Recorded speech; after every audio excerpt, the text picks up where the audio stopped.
Hello everyone, কেমন আছো তোমরা সবাই? আশা করছি সবাই খুব ভালো আছো। আমি কিন্তু খুব ভালো আছি। তো এই ভিডিওটা হচ্ছে 9th অক্টোবর, মানে পিয়ালির বার্থডের দিনের একটা ভিডিও। তো যথারীতি দেখো, দুপুর দুপুর হতেই আমি কিন্তু কেক নিয়ে এখন হাঁটতে হাঁটতে চলে যাচ্ছিলাম অশোকনগর স্টেশনের উদ্দেশ্যে। যেহেতু কেক নেওয়ার দায়িত্বটা আমারই ছিল, আর আমার এক পাশের বাড়ির এক বান্ধবীকে দিয়ে কেকটা তৈরি করিয়েছিলাম, ওই জন্য আমি কেকটা নিয়ে সোজা চলে গেলাম অশোকনগর স্টেশন। দেন এখানে দেখা হয়ে গেল মারিয়ার সাথে। তারপর মারিয়া আর আমি চলে যাব এখন ট্রেন করে হাবড়াতে। আর হাবড়াতে তিথি বর্ষা অলরেডি দাঁড়িয়ে ছিল। তো যাই হোক, দেখো তোমাদের সাথে কথা বলতে বলতে আমি কিন্তু ট্রেনে উঠে গেছি। আর এটা ছিল হাবড়া লোকাল, তাই জন্য আমরা সিট পেয়েছিলাম, কারণ বনগাঁ লোকালে কিন্তু সিট পাওয়াটা একদমই পসিবল নয়। তো দেখো, তারপরে আমরা হাবড়া থেকে উঠে গেছি ফুলতলার অটোতে। আর পিয়ালির বাড়িতে যেতে আমাদের ফুলতলা অটোতেই উঠতে হতো। তো সেই কারণে দেখো, তিথি বর্ষা আমি আর মারিয়া চারজনে উঠে গেছি ফুলতলার অটোতে। তারপরে আর কি অনেক বেশি বেশি গসিপ করতে করতে আমরা চলে যাচ্ছিলাম পিয়ালির বাড়ির উদ্দেশ্যে। পিয়ালির বাড়িটা অ্যাকচুয়ালি সংহতি স্টেশন থেকে কাছে, আবার হাবড়া স্টেশন থেকেও কাছে, মানে মিডিল পজিশনে। ওই জন্য হাবড়া থেকেও যাওয়া যায়, সংহতি থেকেও যাওয়া যায়। তো আমরা ডিসাইড করলাম আমরা হাবড়া থেকে হয়ে দেন হাবড়া থেকে ফুলতলার অটো করে আমরা তারপরে যাব। তো দেখো, তোমাদের সাথে কথা বলতে বলতে আমরা কিন্তু চলে এসেছি সংহতি স্টেশনের একদমই কাছে।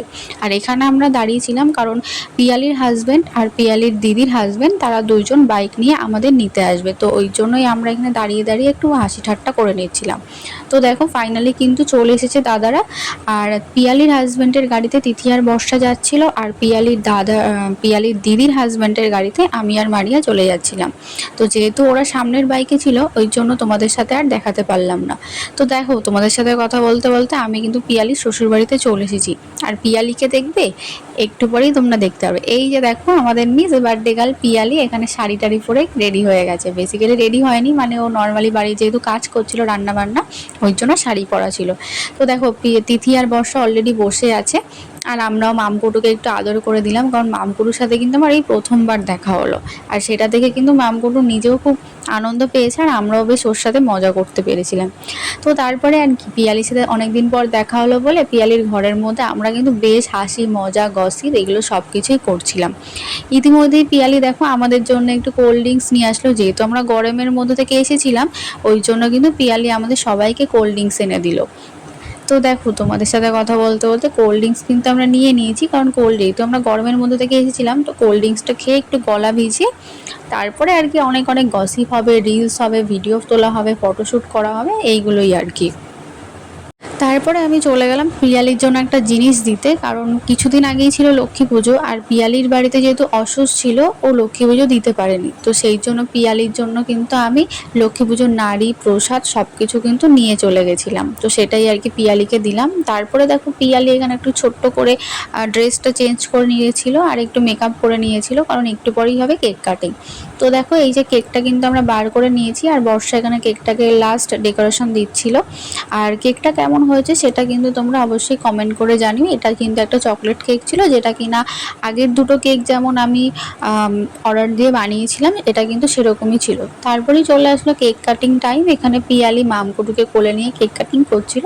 তাছাড়াও আমরা তো ছিলাম, ইভেন পিয়ালির মা বাবা, পিয়ালির হাজব্যান্ড, পিয়ালির শ্বশুর, পিয়ালির দাদা, মানে পিয়ালির দিদির হাজব্যান্ড, পিয়ালির দিদি, মামকুটু সবাই ছিল। কেক কাটিংয়ের সময় কিন্তু প্রচণ্ড মজা করছিলাম আমরা।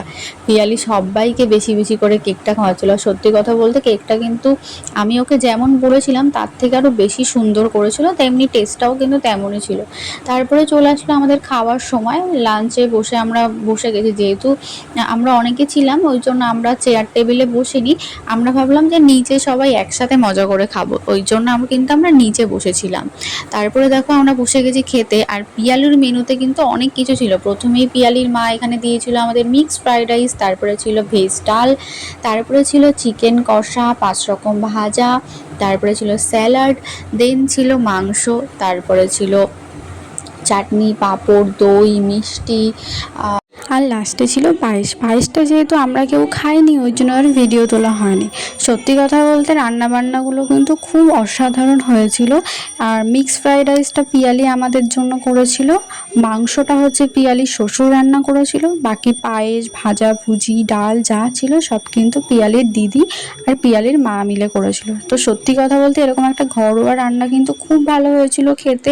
এটা কিন্তু আমার অনেস্ট রিভিউ, কারণ এতদিন যতগুলো বার্থডে আমরা সেলিব্রেশন করেছিলাম প্রত্যেকটা কিন্তু রেস্টুরেন্টে ছিল। এটা যেহেতু বাড়িতে রান্না করে খাওয়া, তো বাড়িতে মানে বাড়ির রান্না করে খাওয়াটা সত্যি অসাধারণ লাগছিল। আর আমরা যখন খেতে বসেছিলাম তখন না প্রচণ্ড বৃষ্টি পড়ছিল আর সাথে কিন্তু বাজও পড়ছিল।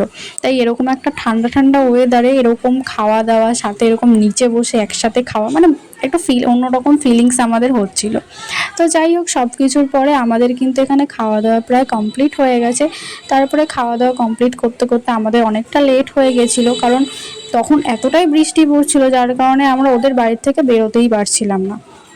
তো তারপরে ফাইনালি তখন বাজে বিকেল 6টা। তো এখন চলে যাচ্ছি আমরা বাড়ি। তো দেখা হচ্ছে নেক্সট ভিডিওতে, টাটা।